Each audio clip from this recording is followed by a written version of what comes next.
Dan jujur dari saya baptis sampai hari ini, saya belum pernah merasakan Roh Kudus gitu loh Pak.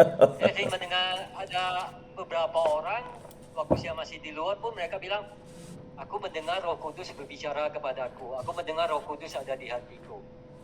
Tapi yang saya persepsikan, kalau di tempat ini begitu ibadah, kadang-kadang bergetar, nangis, apakah itu Roh Kudus ada hadir di situ atau apa, saya nggak tahu gitu loh Pak Yakobus. Dan saya juga pernah mendengar kalau orang udah dibaptis, Roh Kudus itu tinggal di dalam hati dia gitu loh. Yeah. Nah, yang menjadi pertanyaan saya, kenapa semua orang yang sudah dibaptis dan percaya kepada Kristus tidak semuanya bisa merasakan kehadiran Roh Kudus? Itu aja sih Pak Yakobus, terima kasih. Baik, ini pertanyaan yang memang sering ditanyakan ya. Kalau dalam rekoleksi itu, kehadiran Roh Kudus itu harus dirasakan. Padahal kehadiran Roh Kudus itu sudah kita rasakan. Nah, memang ketika orang misalnya beribadat, ya tiba-tiba dia berbahasa roh, itu Roh Kudus itu hadir di dalam dirinya, ya kan? Sebenarnya pernyataan itu hanya mengingatkan kembali bahwa semangat kita atau roh kita sudah ditebus oleh Yesus Kristus. Dan Roh Kudus itu hadir di dalam diri kita, betul, pada saat kita yang menerima baptisan itu. Sebenarnya Roh Kudus itu sudah hadir. Sebelum dunia dijadikan, Roh Kudus itulah Allah itu. Jadi kehadiran Roh Kudus itu adalah kehadiran nyata bahwa Allah itu hadir bersama-sama ya dengan manusia. Maka Yesus mengatakan, aku naik ke surga dan akan memberikan kamu Roh Kudus. Roh Kudus itu siapa? Bapa dan Putra. Nah, pertanyaannya, mengapa ada orang resting in spirit? Seakan-akan ketika orang itu beribadat, dia menangis, dia kemudian, kalau misalnya dalam retret pertobatan itu Pak, menangis itu adalah ya tanda tobat yang paling dasar. Jadi jangan mengatakan menangis itu orang itu sudah benar-benar bertobat. Ya silakanlah mengungkapkan dengan nangis ya atau bagaimana. Padahal menangis itu adalah bagian yang paling level terendah dalam pertobatan. Level tertinggi dalam pertobatan itu bukan menangis tetapi berbalik kepada Allah. Seperti Nikodemus itu berbalik kepada Allah. Percakapan Nikodemus itu kan menyatakan bagaimana aku ini bisa lahir kembali ke rahim ibuku padahal aku sudah dewasa. Nah, akhirnya Nikodemus itu sadar bahwa ya kan, apa yang mustahil bagi manusia itu tidak mustahil bagi Allah. Sehingga Nikodemus itulah ya salah satu dari Yusuf dengan Yusuf Arimatea yang menurunkan Yesus dari salib itu. Karena apa? Dan bumbu yang dibawa itu 30 kilo untuk membubui Yesus ya. Karena kalau orang Yahudi itu meninggal dunia tuh dia tidak boleh berbau busuk, tetapi harus dirempah-rempah. Nah, itu yang membawanya adalah ya kan Nikodemus. Nah, apakah Nikodemus itu merasakan kehadiran Roh Kudus? Justru karena dia bercakap-cakap dengan Yesus, dia mengetahui bahwa Roh Kudus itulah Yesus Kristus. Sehingga dia memahami bahwa ya apa yang dilakukan oleh Yesus Kristus, wafatnya itu adalah suatu tanda rahmat ilahi untuk menghadirkan Roh Kudus itu. Dan janji Yesus kepada muridnya itu, ketika Yesus naik ke surga, Roh Kudus turun atas para rasul. Nah, memang kalau kita berpikir ya dari baptis sampai sekarang tidak merasakan Roh Kudus, berarti ada sesuatu yang salah dalam diri kita. Itu berarti kita mulai bertanya, apakah kita benar-benar mencintai Tuhan Allah, kan begitu. Karena masing-masing orang itu ya mengetahui dirinya di dalamnya ada Roh Kudus atau tidak ketika dalam buah-buah perbuatannya. Ya, maka Rasul Paulus katakan buah-buahnya itu. Karena sesuai dengan karunia yang diberikan Allah kepada kita, ya, buah-buah Roh Kudus itu ya pasti hadir di dalam diri kita. Makanya ketika kita dibaptis, kita menjadi putra-putri Allah, menjadi murid-murid Kristus, menjadi kanisah atau kenisa Roh Kudus, bait suci Allah. Jadi kalau kita tidak kudus, Roh Kudus itu tidak hadir di dalam diri kita.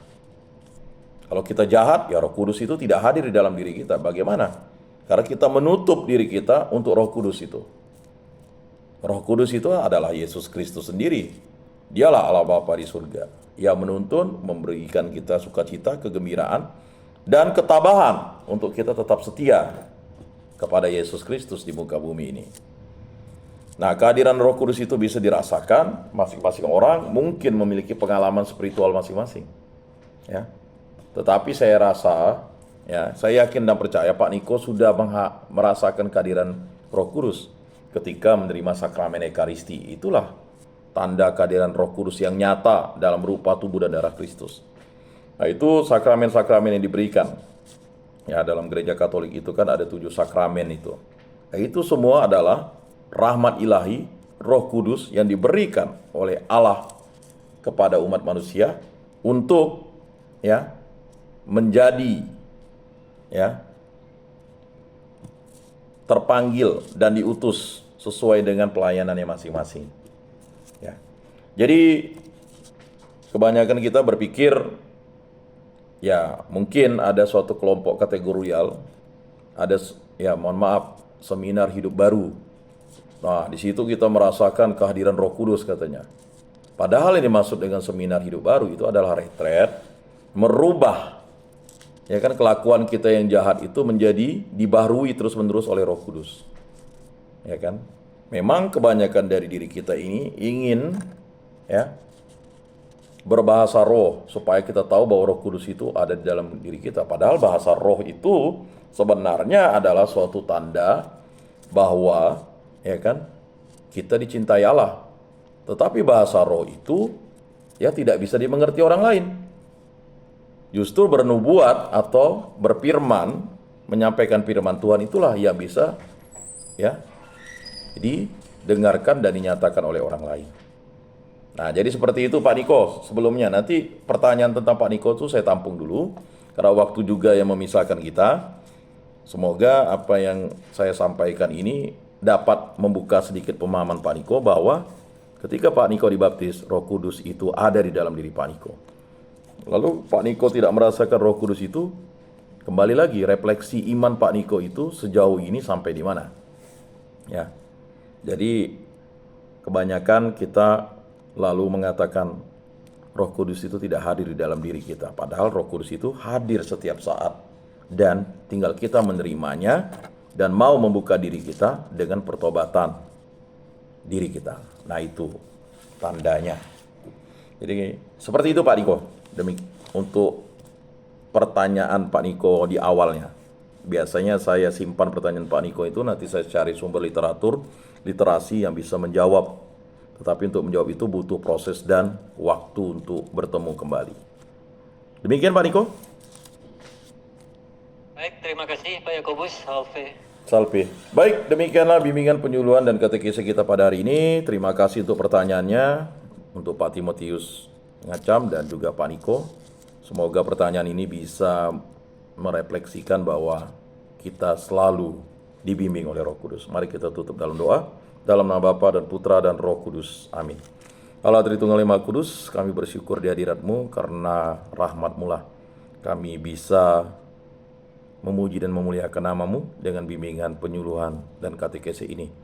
Semoga apa yang kami bahas membantu kami selalu bertumbuh dan selalu memiliki iman yang jujur, iman yang berani, iman yang tidak mencari muka, dan iman yang selalu dituntun oleh kebenaran, yaitu Yesus Kristus.